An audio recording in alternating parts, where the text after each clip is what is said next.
with the statement that man is basically good. Now, usually that phrase, basically good, means that the basis or the essence of humanity or the core of a person is good.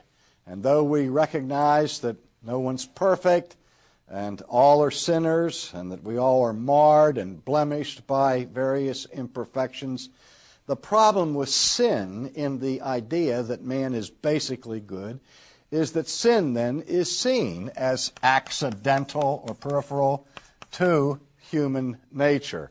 And this, of course, is part of the optimistic view of mankind that is essential to historic humanism.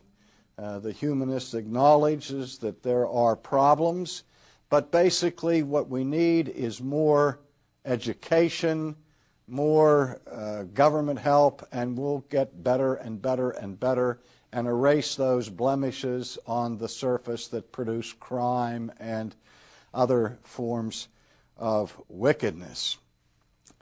And it seemed to me when I heard that poll that perhaps what is happening is that those who are professing evangelicals are taking their cue for the basic nature of fallen humanity from the culture rather than from the historic biblical view. The Reformed view says that the fall extends and penetrates to the core.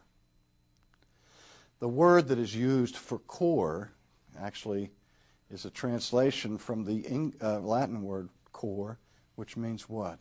Heart.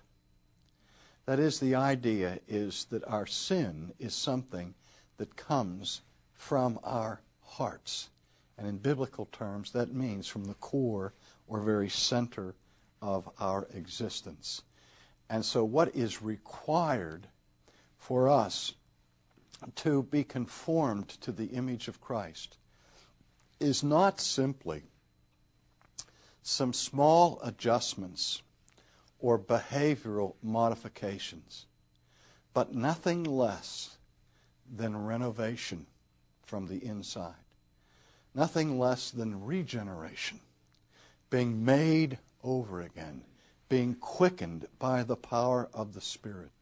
And so we see that the only way in which a person can escape this radical situation is when the Holy Spirit changes the core, changes the heart. And even that change does not instantly vanquish sin. The complete elimination of sin awaits our glorification in heaven. Now we'll look at some more aspects of this doctrine in our next session.